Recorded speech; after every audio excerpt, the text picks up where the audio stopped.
ఇప్పుడు తనగల విజయులు గారు తమ కవిత వినిపిస్తారు.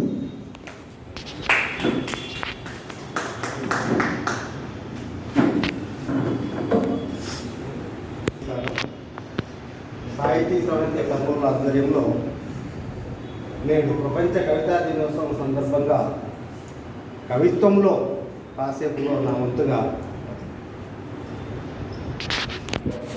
ఒక 2 కవితలు చిన్నగా ఉంటాయి. పెద్ద ఎడ్యుకేషన్ అంటే ప్రైవేట్ ఎడ్యుకేషన్ పైన నా భావన. విద్య అనేది మనకు సమాజానికి చాలా అత్యవసరమైనది. అది ఒక డబ్బు రూపంలోకి మారడంలో నా అభిప్రాయాన్ని ఈ కవిత రూపంలో తెలియజేస్తున్నాను. రూక చదువు రాను రాను మేకులా కూర్చుంది పరవేటుగా. రూక చదువు రాను రాను మేకులా కూర్చుంది పరవేటుగా. చదువు అంటే ఆసక్తి పెరిగింది అందరికీ. చదువు అంటే నమ్మకం కుదిరింది అందరికీ.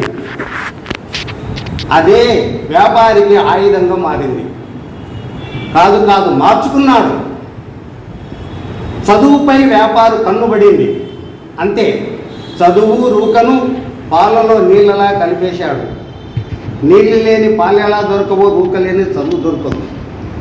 అలా చదువును రూకను జతపరిచి ఏకంగా పెళ్లి చేసి సంతాన ఉత్పత్తిని తన లాభాలుగా మలుచుకున్నాడు వ్యాపారి. ఇంకేముంది, అతను పట్టిందల్ల బంగారమే. కంటకరము కాసుల పంట. అతని యొక్క కంటి కనుటల్లో ఆ చేతిలో కాసుల పంట ఎదురే లేకుండా పోయింది.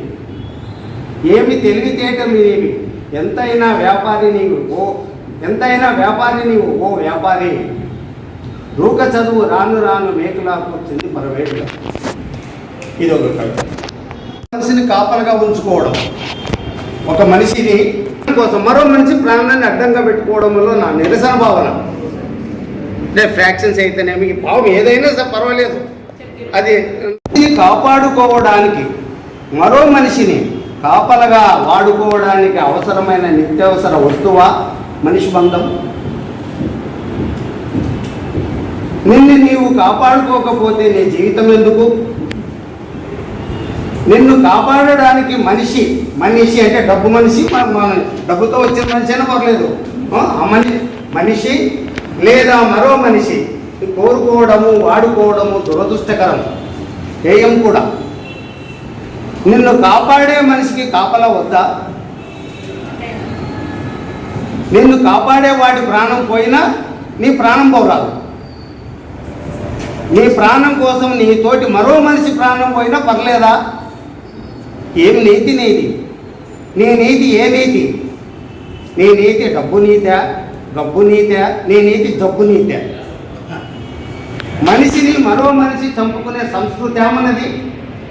ఇదే నా మానవత్వం సంస్కృతి. ఫ్రాక్షన్ వద్దు, ఎఫెక్షన్ వద్దు. Thank you. బహుశా అంటే ఎక్స్ప్లెయిన్ చేయకపోయినా కూడా అర్థమవుతుందని నేను అనుకుంటున్నాను. Thank you. మించేరి మహేష్ గారు, నాగార్జున గారు వచ్చారు. వాళ్ళకు సభ స్వాగతం పలుకుతుంది.